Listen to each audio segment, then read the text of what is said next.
बच्चों को दुआएं, बड़ों को सलाम। फिजा है मेरा नाम। You watching morning with Fiza 24 news पर। गुड मॉर्निंग, क्या हाल है, कैसी तबीयत है? I hope everybody is fine.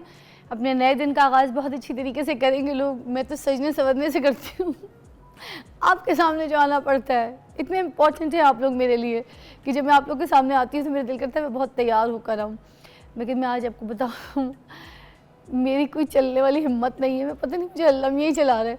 मैंने काफ़ी टाइम के बाद जो है ना जिम ज्वाइन की है। मैंने छोड़ दिया था एक्सरसाइज करना, क्योंकि मैंने पहले बताया था कि मेरी एक टांग जो है लेफ़्ट वाली, वो मुझे उसने कोई 1.5 साल हर्ट किया, क्योंकि कुछ गलत एक्सरसाइज की वजह से मेरी जो लेफ़्ट वाली नी थी वो बहुत प्रॉब्लम में आ गई थी। फिर मैंने बहुत सारी इसकी थेरेपीज़ ली, इसकी बहुत से अच्छे बड़े बड़े डॉक्टर्स से इलाज कराया, पाकिस्तान से बाहर हर जगह। और उसके बाद ये जाके जो है ना नॉर्मल हुई है। मतलब 8 महीने तो बिल्कुल ही इसको ऐसे रेस्ट दिया है, तो जाके ये जो है मेरा घुटना ठीक हुआ है। तो मैं हमेशा लोगों को ही कहती हूँ कि हमें एक्सरसाइज करनी चाहिए, विच इज़ वेरी इंपॉर्टेंट। ठीक है, हमारे मसल्स के लिए, जोड़ों के लिए। और जिस तरीके से आप एज आपकी बढ़ती है ना, तो उस वक्त आपको और ज़्यादा एक्सरसाइज की, वॉक की, रनिंग की, इस तरह की योगा, स्ट्रेचेस, सब चीज़ों की बहुत ज़्यादा ज़रूरत पड़ जाती है, ताकि आपकी जो हड्डियाँ हैं वो मजबूत ही रहें। अगर आप बिल्कुल एक्सरसाइज छोड़ दें तो उसके बाद आपकी हड्डियाँ चूरा बन जाती, कमज़ोर हो जाती हैं, उनमें कोई जान नहीं रहती। तो बोन इज़ वेरी इंपॉर्टेंट आपके पूरे बॉडी स्ट्रक्चर के लिए। तो इसके लिए मैं आपको ये बताना चाह रही थी कि जब आप कभी एक्सरसाइज करें और कहीं आपको कोई स्क्वाट्स करा रहे हो, जंप करा रहे हो, या कोई ऐसी लेग रेज या कोई ऐसी मशीनरी एक्सरसाइज आपको करवाया जाए जिम में, और आपको लग रहा है कि किसी जगह पे भी आपको बॉडी के किसी भी हिस्से में पेन हो रहा है, आप अपने इंस्ट्रक्टर को फ़ौरन पूछें, बोलें कि मुझे ये पेन हो रहा है, मैं ये पेन वाला स्टेप नहीं कर सकती या नहीं कर सकता। तब आपकी जो है ना बचत है। अदरवाइज़ अगर आपको लगेगा कि नहीं सब कर रहे हैं तो मुझे भी करवाया जा रहा है, मैं करूँ तो मैं तो तीर मार लूँगी तो या मार लूँगा, तो वो आपने नहीं करना। ठीक है, तो इस वजह से आज मैंने सोचा कि क्यों ना हम इसी दर्द के ऊपर शो करें। हम ऐसा करें कि जो जोड़ों का दर्द है, जो आम लोगों को बिना एक्सरसाइज के, बिना चीज़ों के, और घर पे बैठ के बहुत से लोग चीख रहे होते हैं ना, हमारी अम्मी, दादी, अब्बू, बड़े भाई, कि भाई जोड़ों का दर्द है, जोड़ों का दर्द है। बड़े डॉक्टरों को भी दिखाते हैं, आराम नहीं आता, बड़े हकीमों को भी दिखाते हैं, आराम। आज हमने एक ऐसे हकीम बुलाए हमारे शो पे जो बड़े मशहूर हैं जोड़ों के दर्द के लिए। इनके हाथ में बड़ी शिफा है, अच्छे इंसान है, और हमने ख़ास तौर पे इनकी रिसर्च निकाल के आप लोगों की रहनुमाई के लिए इनको यहाँ पे दावत दी है। तो हमारे पास हैं हकीम इसहाक साहब, और हम इनसे बात करेंगे जोड़ों के दर्द के ऊपर। कॉल्स भी शामिल करेंगे, जिसको प्रॉब्लम है आप हमें कॉल कीजिए, हम आपकी डायरेक्ट हकीम साहब से बात कराते हैं, आपका इलाज भी आप यहाँ पे मुफ्त करवाते हैं। अस्सलाम वालेकुम इसहाक साहब, क्या हाल है जी? वालेकुम अस्सलाम। कैसी तबीयत है आपकी? अल्हम्दुलिल्लाह, बहुत शुक्रिया आपकी तशरीफ आवरी का। सबसे पहले तो मुझे इसहाक साहब ये बताइएगा कि जोड़ों का दर्द होता क्या है, क्यों होता है, इसकी वजूहात क्या क्या है? फर्स्ट ऑफ ऑल तो हमें ये देखना है कि जोड़ होते क्या हैं। बेसिकली जहाँ पे दो बोन्स आपस से मिलती हैं हम उसे जोड़ कहते हैं। आप मुझसे आंखें भी मिला के बात कर सकते हैं। जी, हम जब कैमरे में बाद में बात करेंगे, आप मुझे देखिए ताकि मैं आपसे समझ तो लूं। मुझे लग रहा है वहाँ पे भी कोई बैठा हुआ है जिसको आप देख रहे हैं जी। तो फर्स्ट ऑफ हम देखते हैं कि जोड़ है क्या। जहाँ हमारी दो बोन्स आपस से मिलती हैं, दैट इज अ जॉइंट। अच्छा, जोड़ हम कहते हैं। ठीक है। और जोड़ वो सिर्फ हड्डियाँ नहीं है, उसमें लिगामेंट्स भी होते हैं, उसके अंदर मसल्स भी होते हैं, उसके अंदर एक ग्रीसनुमा मादा भी है जिसे सेनोवियल फ्लूइड कहते हैं। अच्छा। और उसके एक मेम्ब्रेन भी होती है जिसे सेनोवियल मेम्ब्रेन कहा जाता है। अच्छा। अब हम देखते हैं कि इस जोड़ के अंदर जो प्रॉब्लम्स आती है, फर्स्ट ऑफ ऑल जो क्या वो जोड़ सख्त हो जाते हैं, फ्लेक्सिबल नहीं रहते, उनमें स्वेलिंग आना शुरू हो जाती है, और जोड़ का फंक्शन क्या आता है, मूवमेंट करना, चलाना। और अगर हमारी चाल के अंदर दिक्कत हो रही है, चलने में तकलीफ हो रही है, दैट इज द जोड़ों का दर्द, और इसे हम कहते हैं आर्थराइटिस। तो ये हो क्यों जाता है? मैं इसकी तरफ मैं आप इसी तरफ आता हूँ। तो बेसिकली ये जोड़ों का दर्द है, आप इसको हम कैटेगराइज कर लें, इसको हम कहें कि इसकी टाइप्स को देखेंगे तो इसकी 3 टाइप्स होती हैं। एक तो है जी वजह मफासल, यानी बड़े जोड़ों का दर्द, जिसे हम कहते हैं ऑस्टियोआर्थराइटिस। सेकंड ये है कि गंठिया, जिससे हमारी तिब में कहा जाता है रिमेटॉइड आर्थराइटिस। और तीसरा हमारी तिब में नक्रस, छोटे जोड़ों का दर्द, जिसे हम गॉटी आर्थराइटिस कहते हैं। बेसिकली ये हर को होता है, मेल को, फीमेल को, बच्चों को, हर सबको होगा। बट ये जो ऑस्टियोआर्थराइटिस का मसला है, जो वजह मफासल है, जो बड़े जोड़ों का दर्द है, जैसे हमारे नीज़ हो जाते हैं, जैसे हमारा शोल्डर जो है वो मूव, बॉल एंड सॉकेट जो जॉइंट है वो मूव कर रहा होता है, इस तरह के बाकी और जो बड़े जॉइंट हैं जब उनके अंदर पेन आती है, इसे हम वजह मफासल कहते हैं। नॉर्मली ये मेल और फीमेल दोनों को होगा, बट फीमेल के अंदर ये ज़्यादा होता है, और स्पेशली वो फीमेल जो थोड़ी एजड होती हैं और वो फीमेल जिनका वेट उनकी हाइट से थोड़ा सा ज़्यादा होता है, उनको ये होता है। अच्छा, और इसकी अलामात क्या क्या हैं? जब किसी को जोड़ों का दर्द शुरू है तो क्या अलामात हैं जिस साइंस से उनको पता चल सके? सिम्टम्स आपके पास कम से कम 5 सिम्टम आपके साथ आएंगे। काइंड ऑफ जैसे मैंने बताया कि पहला क्या होगा, इसके अंदर स्वेलिंग हो गई, सेकंड इसमें सुर्खी आएगी, तीसरा इसके अंदर अकड़ापन आ जाएगा, थर्ड इसके अंदर हीट आना शुरू हो जाएगी, फोर्थ इसके अंदर पेन होना शुरू हो जाएगी, और कुछ लोगों में तो ये होता है कि ये इतना बढ़ जाता है कि उन्हें टेम्परेचर होना शुरू हो जाता है, उन्हें बुखार होना शुरू हो जाता है, और कुछ लोगों में ये होता है कि उन्हें चलना फिरना मुश्किल हो जाता है, और फिर आगे चल के ये एडवांस स्टेज में होता है कि इसके अंदर गांठें बनना शुरू हो जाती हैं, ये जॉइंट्स आपके डीफॉर्म होना शुरू हो जाते हैं, टेढ़े होना शुरू हो जाते हैं। ये इसकी बेसिकली सिम्टम्स होते हैं ये और इसके अलावा और भी बहुत सारे हैं, बट द कॉमन सिम्टम्स आपको यही मिलते हैं। सर क्या ये सर्द मौसम जो है ये जोड़ों के दर्द को बढ़ाता है? नो डाउट कि ये जितनी भी बीमारी है जोड़ों का दर्द की, अगर हम अपने तिब के हिसाब से थोड़ा सा इसको मैं थोड़ा सा आपको इंट्रोड्यूस करवाना चाहूँ कि तिब क्या है, वो क्या कहती है जोड़ों के दर्द के बारे में, और तिब कहती किससे, बीमारी किसको कहती है। हमारी तिब की बेस जो वो म्याज़म्स के ऊपर है, अखलात के ऊपर है, सौदा, सफरा और बलगम। अब इनमें से कोई एक खिलत भी बढ़ जाएगी तो उससे प्रॉब्लम्स आएगी, बट ये जोड़ों का दर्द जो है बेसिकली ये खिलते सौदा की जाति से बढ़ता है। और खिलते सौदा क्या है, सर्दी खुश्की बढ़ जाना जिस्म के अंदर। अच्छा, जब सर्दी और खुश्की बढ़ जाएगी तो फिर ये है आपके जोड़ों में दर्द होगा।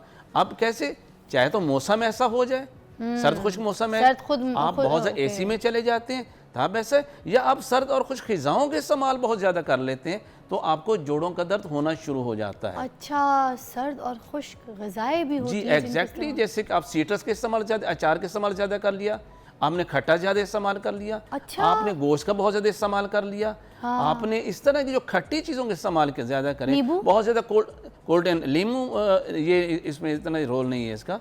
अच्छा, आप अचार इसमें वगैरह, गोश्त का स्पेशली रेड मीट के इस्तेमाल ज़्यादा कर लेते हैं, आलू बुखारा वगैरह, जी ज़्यादा जिनको जोड़ों का दर्द है, और अगर वो खट्टी चीज़ों का इस्तेमाल करेंगे तो उससे बिल्कुल इनका दर्द बहुत ज़्यादा बढ़ जाएगा। ओके, ये तो बड़ी, देखें हकीम साहब को बुलाने का जो हमारा मकसद था, काफ़ी चीज़ें जो हमें मेन पॉइंट्स हैं वो तो उन्होंने हमें बताया, और हम वाकई अपने खानों में, मेरे तो हर चीज़ में अचार ज़रूर डाल के खाती हूँ, बड़ा मज़े का लगता है।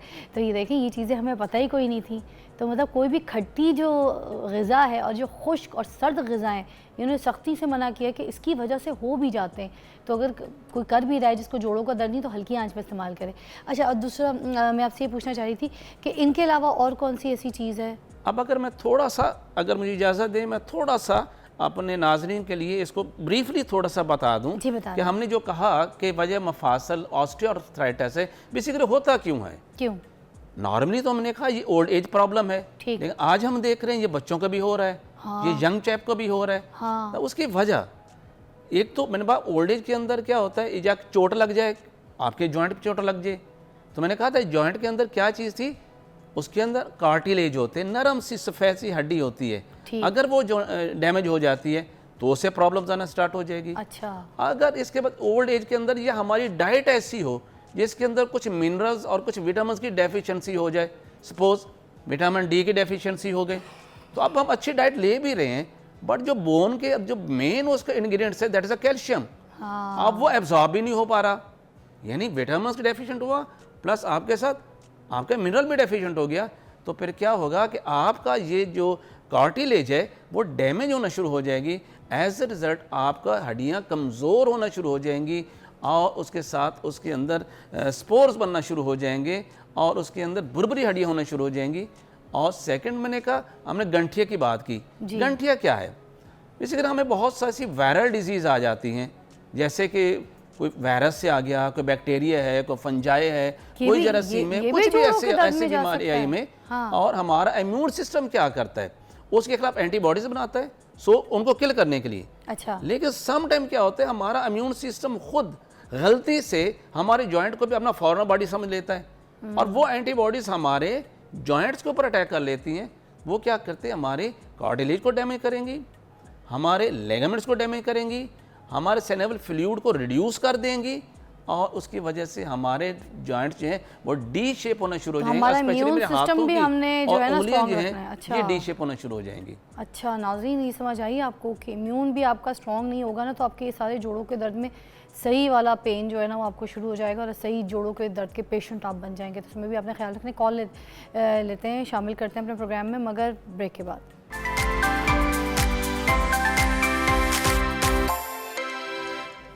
Welcome back to watching morning with Fiza. और अब स्मोक का मौसम जो है वो शुरू हो गया है, क्योंकि सर्दियां सर पे हैं। किसी भी वक्त एकदम से रज़ाइयाँ जो है वो निकल जाएंगी और हम जो है सर्दियों को एंजॉय करना शुरू कर देंगे। गर्म स्वेटर्स, गर्म कपड़े, गर्म मोज़े, टोपियाँ, ऐसे हम अपने आप को कवर करेंगे। मगर ये सर्दी कवर हो सकती है, इससे स्मोक कवर नहीं होती है। और स्मोक को किस तरीके से हम अपनी जो है ज़िंदगी से दूर रख सकते हैं, जिससे हम बीमार ना हो, जिससे हमें गला ख़राब ना हो, जिससे हमें सांस का प्रॉब्लम, जिससे हमारी जो है ना सिचुएशन ठीक रहे और हम अपने काम पे भी जाएं तो एंजॉय करें। तो ये स्मोक क्या होती है, कैसे होती है, इससे बचा कैसे जा सकता है और ये क्या क्या नुकसान आपकी ज़िंदगी में, आपकी सेहत में लेकर आ सकती है। तो इसके ऊपर बात करने के लिए जिस पर्सनालिटी को हमने बुलाया है, is a very famous doctor, professor, हमारे पास आते रहते हैं। और प्रोफेसर डॉक्टर इरफान मलिक साहब है, पल्मोनोलॉजिस्ट है। हमने ख़ास इनका टाइम मधु किया है आपके लिए ताकि हम स्मोक के ऊपर बात कर सकें। अस्सलाम वालेकुम। वालेकुम सलाम जी, थैंक यू सो मच। कैसी तबीयत? अल्हम्दुलिल्लाह, आप सुनाएं। सर स्मोक आ चुकी है ऑलमोस्ट। आज भी मैं सुबह आ रही थी, क्योंकि हम तो बहुत अर्ली उठते हैं, 5 साढ़े 5 बजे घर से निकल जाते हैं। तो ये जो टाइम होता है हल्की हल्की स्मोक देखने को मिल रही है और अभी पीक पे आएगी तरीके से। तो मुझे ज़रा बताइए कि ये स्मोक होती क्या है, ये किस तरह बनती है, सही, और इससे बचा कैसे जा सकता है? स्मोक जी अल्हम्दुलिल्लाह हमारा गिफ्ट है, ये अल्लाह ताला की बनाया हुआ वेदर नहीं है। तो अब हम 5 वेदर हमारे हो गए हैं, सर्दी, गर्मी, बाहर, ख़ज़ां और स्मोक। और इसको पिछले 11-12 साल से तो हम रेगुलर अब देखना शुरू हो गए हैं। लकीली इस साल थोड़ा सा लेट स्टार्ट है और अल्हम्दुलिल्लाह क्वांटिटी अभी कम है, but this is the right time जब आपने बात करना शुरू की है, क्योंकि हम एक्सपेक्ट ये कर रहे हैं कि आगे आने वाला जो वेदर है वो उसमें ठंड भी होगी और उसके अलावा एक्सपेक्टेड रेन भी कम है, बारिशें भी कम होंगी। तो जब बारिशें कम होती हैं और हवा में थोड़ी नमी और सर्दी आ जाती है, तो जो हमारा नॉर्मल पोल्यूशन का जो इंग्रेडिएंट है ये ट्रैप हो जाता है इनसाइड द एयर, और ये फिर एक ऐसा एटमॉस्फेयर क्रिएट कर देता है जो कि हमारे लंग्स, हम सिर्फ लंग्स की मैं देख रहा था बात करें, नॉट ओनली लंग्स, ये आपके तकरीबन हर ऑर्गन को टू सम एक्सटेंट इन्वॉल्व कर देता है। अच्छा। तो स्मोक बेसिकली स्मोक और फोक का मिक्सचर है, तो ये कॉम्बिनेशन ऑफ 2 थिंग्स हैं। अच्छा। और हैरानकुन बात यह है कि जितने बड़े शहर हैं, मैं तो स्पेसिफिकली अगर लाहौर की सिर्फ बात करूं, तो लाहौर की जो स्मोक में 80% तक जो कंट्रीब्यूशन है वो हमारी ऑटोमोबाइल्स का है। ये जो गाड़ियां हैं, जो व्हीकल्स हैं, इनकी कंट्रीब्यूशन है।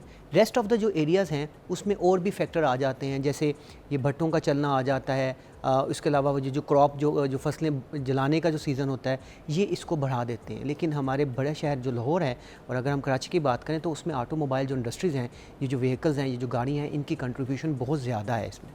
अच्छा, तो ये जो इंसानी सेहत है इसके ऊपर क्या असरात मरतब होते हैं स्मोक के? देखिए, इसका स्टार्ट अगर हम लें तो जो एरिया एक्सपोज है, आइज़ में भी अगर हम देखें तो उसमें आपको रेडनेस से फील होना शुरू हो जाती है, उसमें से वाटरी आइज़ होना शुरू हो जाती हैं, स्किन इची होना शुरू हो जाती है, नोज़ में आपको हर वक्त स्टिफनेस ही होना शुरू हो जाती है, स्किन में भी प्रॉब्लम होता है। ठीक है, हाँ जी। नोज़ से अगर हम अंदर जाएं तो ये वो सारी अलामत कर देता है जो किसी दमे के मरीज़ की अलामत होती है, यानी खांसी का आना, सांस में सीटियों की आवाज़ का आना, सांस का फूलना, ये सारी अलामत इससे हो जाती हैं। अच्छा, एक और मैं आपको इंटरेस्टिंग फैक्ट बताऊं कि जो प्रेग्नेंट फीमेल हैं, जो इसमें इनहेल करती हैं, उनके बच्चे भी लो बर्थ हो सकते हैं। ये ischaemic cardiac event, heart attack का बायस भी बनती है। तो ये सिर्फ एक मतलब जो मैं आज मौजूद देख रहा था कि सिर्फ लंग्स, तो लंग्स एक कंपोनेंट है, वो डायरेक्ट हिट होते हैं बिकॉज एक आम अडल्ट एक दिन में 2000 गैलन हवा अंदर लेके जाता है। अच्छा। तो वो हवा जब पोल्यूटेड लेके जाएगा तो वो लंग को डैमेज करती है। तो ये फेफड़ों को काफ़ी मुतासर करता है। जी बिल्कुल बिल्कुल बिल्कुल। देखिए, हम लोग सारे एक चीज़ पे बड़ा फोकस कर रहे होते हैं, मैं मीडिया को भी देख रहा हूँ कि हम कहते हैं कि जी एयर क्वालिटी इंडेक्स इतना हो गया है। Air quality index is one of the जो फैक्टर है, उसके अंदर अगर गौर से देखें तो एक वर्ड लिखा होता है पर्टिकुलर मैटर 2.5। वो पर्टिकुलर मैटर का मतलब है वो स्मॉलर साइज़ के पार्टिकल जिनका साइज़ 2.5 माइक्रोन से कम है, वो आपके लंग्स के अंदर डीप चले जाते हैं, जो हवा की थैली हैं, जो हम सबको पता है, वहाँ पे जाके उसको वो डैमेज करते हैं। और वो जो ये डैमेज है पहले तो रिपेयर हो जाता है, लेकिन बार बार डैमेज होने की वजह से आपके जो लंग्स हैं वो वीक हो जाते हैं और वो क्लासिकल दमे के फीचर होना पड़ता है। सर ये जो हम एक्सरसाइज वगैरह करते हैं, योगा करते हैं, बाहर निकल के फ्रेश एयर में, स्मोक भी होती है और हम लंबे लंबे सांस ले रहे होते हैं, तो उसका मतलब हमें ये लंबे लंबे सांस नहीं लेने चाहिए, it's not healthy for us. आप एक तरफ से रिस्क फैक्टर है, उसमें आप अपने आप को मतलब एक्सरसाइज करें, बिल्कुल करें, घर के अंदर करें। आप बाहर देखिए, अगर आपने बाहर जाना है तो आप बाहर मास्क पहन के जाएं। अच्छा। और फिर आपके पास अब मोबाइल अवेलेबल है, इस मोबाइल पे आप एयर क्वालिटी इंडेक्स को ज़रूर देखते जाएं कि इस वक्त अगर मैं बाहर जा रहा हूं तो एयर क्वालिटी इंडेक्स क्या है। और एयर क्वालिटी इंडेक्स क्या होना चाहिए? एयर क्वालिटी इंडेक्स तो हमारा 50 से बिलो होना चाहिए, जो अल्हम्दुलिल्लाह कभी नहीं हुआ। ये मैं आपको सीधी बात बताऊं कि थ्रू आउट द ईयर जो है हमारा एयर क्वालिटी इंडेक्स है वो हमारा 100 से ऊपर रहता है। अच्छा देखिए, जैसे आप लोगों ने फिर भी, मैं समझता हूँ कि पहला, क्योंकि अभी मुझे पहली दफ़ा इधर बुला रहे हैं, अब मुझे पता बुलाना शुरू हो जाएंगे हर जगह पे, स्मोक आ गई। हम लोग स्टार्ट इस वक्त करते हैं जब स्मोक इतनी ज़्यादा हो जाती है कि ये विजिबल हो जाती है, तो इसकी अवेयरनेस पहले अभी is the right time, this is the right time. But don't forget कि ये invisible killer through out the year present है, ये ना भूलें। मतलब आप लोग ये समझते हैं, जो मैंने अक्सर अंदाज़ा लगाया कि जी अब आ गई हैं, मतलब बारिशें शुरू हो गई हैं तो स्मोक ठीक है। इतनी हैवी रेन के बावजूद लाहौर का पूरा डाटा उठा के देखें, किसी दिन भी एयर क्वालिटी इंडेक्स 50 से नीचे नहीं था। हाँ 100 से नीचे रहा, बट 50 से नीचे नहीं आया। 50 से नीचे जो है वो रीज़नेबल है, अगर 100 तक है वो एक्सेप्टेबल है। 150 का से ऊपर का मतलब है कि आपका जो भी सेंसिटिव शख्स है उसमें अस्थमा की अलामत हो सकती है, और इस वक्त भी अगर लाहौर का देखें तो 173 है। अच्छा, तो ये स्मोक के दौरान सांस की जो बीमारियां हैं वो ज़्यादा आम हो जाती हैं आप कह रहे हैं, और उनमें कौन कौन सी ऐसी बीमारियां हैं जो सांस की हमें लग जाती हैं और हमें बहुत प्रॉब्लम इशू करती हैं? देखिए, स्मोक में जो रेस्पिरेटरी डिजीज़ हैं, सबसे कॉमन तो हमारा दमा है जिसको हम अस्थमा फ़ार्म में कहते हैं, और फिर एक है COPD, वो दमा जो स्मोकर्स में होता है। ये सबसे common respiratory point of view से आधा पाकिस्तान चेन स्मोकर। यस, सो ये दोनों ही कॉमन है। और आपको मैं एक और बात बताऊँ कि जो COPD है, स्मोकर्स अस्थमा, ये 3rd leading cause of death है वर्ल्ड वाइड। इतना ख़तरनाक है ये। तो ये दोनों चीज़ों का ट्रिगर इन्वायरमेंट है। अच्छा। तो इन्वायरमेंट डेफिनेटिव इनको बढ़ा देता है। सो ऐसे लोग जिनमें ये सांस का प्रॉब्लम है उनको तो बिल्कुल एहतियात करनी है, लेकिन मेरे मुताबिक हर शख्स को एहतियात करनी, क्योंकि जो शख्स भी इसमें बार बार जाएगा उसका लंग जितना मर्जी हेल्दी हो उसमें डैमेज होने की टेंडेंसी है। और एक दफ़ा डैमेज होगा रिपेयर होगा, दूसरी दफ़ा डैमेज होगा रिपेयर होगा, चौथी पांचवी दफ़ा उसके रिपेयर मैकेनिज़्म भी एग्जॉस्ट हो जाते हैं। तभी एक नई टर्मिनोलॉजी अब हम लेटेस्ट लिटरेचर में देख रहे हैं। जैसे मैंने आपको बताया COPD स्मोकर्स में होती है, इसी तरह COPD-P के नाम से एक न्यू टर्मिनोलॉजी लॉन्च कर दी गई है कि COPD उन शख्स में जो कि पोल्यूशन से एक्सपोज होते हैं। तो आप देख लें कि पहले सिर्फ स्मोकिंग एक ऐसी डिजीज़ काज करती थी जो 3rd leading cause of death है, उसके इक्वलेंस पोल्यूशन भी आ चुकी है। So you have to avoid, अगर आप बाहर जा रहे हैं तो आपको मास्क पहनना है और जाएं उस वक्त जब रिक्वायर्ड है, otherwise try to avoid to go outside. Sir एक और सवाल, ये जो स्मोक से मुतासर अफराद होते हैं और एकदम से जब उनको अटैक पड़ता है ना, सांस लेने में दुश्वारी होती है, तो मैं चाहूँगी कि वो प्रिकॉशंस बता दीजिए कि उस वक्त फर्स्ट एड क्या करें वो लोग? देखिए, प्रिवेंशन सबसे पहली प्रिकॉशन तो ये है कि आपने उस वक्त ही जाना है जब ज़रूरत है, ठीक है? बत्तियाँ देखने नहीं जाना, बत्तियाँ देखने नहीं जाना। अच्छा, दूसरा ये गाड़ी में शीशे खोल के ऊपर के विंड स्क्रीन खोल के बच्चों को ऊपर बिठा देते हैं, that's not the suitable thing for the kids. Not at all. बच्चों के लिए तो बिल्कुल ही खतरनाक है। देखें, वो ग्रोइंग लंग होता है, उसका साइज़ कितना है, उसमें आप कितने ऐसे मटेरियल लेके जा रहे हैं जो कि टॉक्सिक हैं। तो वो तो आप देखें कि अब रिसेंट पास्ट में मेरे जो एक्सपीरियंस रहा है, हमारे लाहौर में रेस्पिरेटरी डिजीज़ बहुत बढ़ गई हैं। मतलब मैं तो एटलीस्ट मैं अपने प्राइवेट सेटअप में या जहाँ मैं बैठ रहा होता हूँ, मुझे कोई दिन ऐसा नहीं मिला कि मरीज़ कम हो। ये बेहतर मैं चाहूँगी आप अपनी ज़बान में ज़रा कह दें। मैं फिर बड़ा गुस्सा करती हूँ क्योंकि बच्चों के मामले में कॉम्प्रोमाइज़ नहीं। आज मैं बच्ची को छोड़ने जाई थी स्कूल, तो रास्ते में कुछ बच्चे जो हैं वो ड्राइवर्स के साथ जाते हैं, तो ये 9-10 साल के बच्चे तो ऐसे बाहर निकले हुए थे अपने गाड़ी से, छत से बाहर निकले हुए थे, और वो ड्राइवर गाड़ी चला रहे हैं। आपको पता है स्मोक होती है सुबह सुबह के टाइम पे, आप कैसे बदल जाएगी? आप बिल्कुल ठीक है, बदलते ही जब आप उस बात करते हैं, आप बात कर रहे हैं ना, तो लोग इसको सुनते हैं, लोग इसको एक्सेप्ट करते हैं और मॉडिफाई करते हैं लोगों का। आपने मीडिया ही ने तो कोविड में लोगों को मास्क पहना दिया कि नहीं, है ना, फैशन। तो उस पे बार बार बात करेंगे तो लोग इसको एक्सेप्ट कर लेंगे। अच्छा, दूसरा तो बच्चों को क्या असरात हो सकता है इस तरह से? क्योंकि बच्चे तो बहुत ही छोटे होते हैं। बच्चों में दमा नहीं तो उनको दमा भी हो सकता है। अच्छा, ठीक है, उनमें बार बार देखिए, जितना वो स्मोक से एक्सपोज करेंगे बच्चों को, बच्चों में टेंडेंसी वायरल इन्फेक्शन की बढ़ जाएगी, और जब रिपीटेड वायरल इन्फेक्शन मतलब जो बाइक पे भी स्कूल पे छोड़ने जा रहे हैं कोई पेरेंट्स ऐसे जो, तो वो फिर बच्चों को मास्क पहना के फिर भेजें। अच्छा, तो मास्क तो आपका अब एक बेसिक इंग्रेडिएंट हो गया आपके कंपनी। सर वो जो आम मास्क होता है वो पहन सकते हैं, वो जो ग्रीन और वाइट कलर के, ब्लैक कलर के आम से मिलते हैं? देखिए, क्या वो चलेगा? ठीक है, बट लेकिन अब मेरे ख्याल में जो हमने कोविड में N95 मास्क लोगों को पढ़ा दिया था, that is the best thing.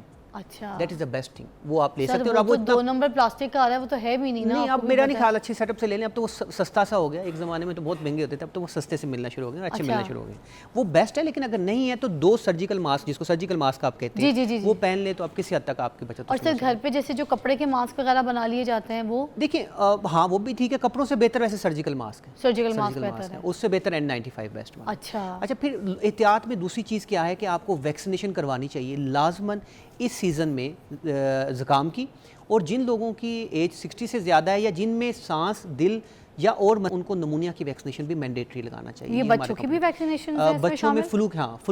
Flu बच्चों में भी शामिल है। बच्चों में तो वैसे अब उनका जो प्रोग्राम है वैक्सीनेशन का, उसमें नमूनिया ऑलरेडी इनकॉर्पोरेट कर दिया गया बाय द गवर्नमेंट। सर ये वही वैक्सीनेशन है जो लास्ट टाइम आपने मुझे भी बताई? जी बिल्कुल बिल्कुल, ये ओके, अच्छा, आज मैंने इनसे पूछा भी क्योंकि मैंने वैक्सीनेशन कराई, मुझे हर साल बहुत बुरा अटैक पड़ता है। आई एम टोटली फाइन, मुझे कोई मसला नहीं हुआ, शुक्र अल्लाह ताला का और आपका बहुत शुक्रिया। ये मेरी ज़िंदगी में पहली मरतबा इन्होंने मुझे बताया था, मैंने किया, आई एम टोटली फाइन। मैंने इनसे फलाल के लिए भी पूछा because she is 9 years old, तो इन्होंने मुझे कहा सेम वैक्सीनेशन हमने उसको भी। अच्छा, अब चाइना की भी वैक्सीनेशन आती है, देखिए जहाँ हम रहनुमाई कर रहे हैं वहाँ वैक्सीनेशन का नाम ना बताएं या चीज़ ना बताएं सही वाली, तो वो भी गलत हो जाएगा। बिल्कुल, देखिए जैसे आपने मुझे गाइड किया लोगों को भी। देखिए इस तरह की वैक्सीनेशन जो है वो हम यूजुअली 2 कंपनीज हैं जो लॉन्च करती होती हैं, और जब कंपनीज लॉन्च करती हैं तो इसका मतलब ये है कि उसकी कोल्ड चेन, यानी वैक्सीनेशन का इशू ये है कि जब वो फैक्ट्री से बन के आपकी फार्मेसी तक पहुंचे तो उसको एक कोल्ड चेन में मेंटेन रखना चाहिए, टेम्परेचर मेंटेन आइटम है ये। तो वो 1 या 2 ही हैं इस वक्त जो पाकिस्तान में अवेलेबल है, एक इन्फ्लोवैक, एक वैक्सीग्रिप के नाम से आती है, ये दोनों कोल्ड चेन मेंटेन है और ये अब अवेलेबल हैं। पहला जो बैच था वो खत्म हो गया, दूसरा बैच इजीली अवेलेबल है और इतना महंगा नहीं है, इतने कि हम बर्गर खा लेते हैं। 2,500 की ली थी मैंने। हाँ जिसने खाया जी, तो इस वजह से इसको 1 ईयर लगाना होता है, तो वो लाजमन लगाएं। अच्छा, फिर एक और बात मैं प्रिवेंशन के लिहाज से बात तो आप बताए थे कि चाइना की नहीं लगानी, कौन सी? वो साइनोवैक की आई हुई है, एक वैक्सीनेशन अभी एक आई हुई है, वो लगानी। हाँ वो आपको जरूरत नहीं है अभी लगाने, क्योंकि इन्फोवैक और वैक्सीग्रिप अवेलेबल है, तो वही आप लोग लगवा लें। ठीक है। और वो डॉक्टर यूजुअली ऑलरेडी लिख यही रहा होता है, बता देता है कि आपने ये है जो ऑथेंटिक वैक्सीनेशन है जो कि आपने लगानी है। अच्छा, फिर दूसरे वो पेशेंट है जिनको बीमारी है, लाइक एस्थमा का पेशेंट है, तो उसको अपनी रेस्क्यू इनहेलर का पता होना चाहिए कि जब उसको अलामत है तो वो रेस्क्यू इनहेलर उस वक्त ले लिया करे। ये प्रिवेंटिव मेडिसिन है जो मैं समझता हूँ कि लाजमी। Thank you so much doctor Irfan, आपने हमारी रहनुमाई की अपना वक्त दिया है और हम लोगों को समझ आ गया किस तरीके से हम लोगों ने स्मोक से बचना है, अपना ख्याल रखना है।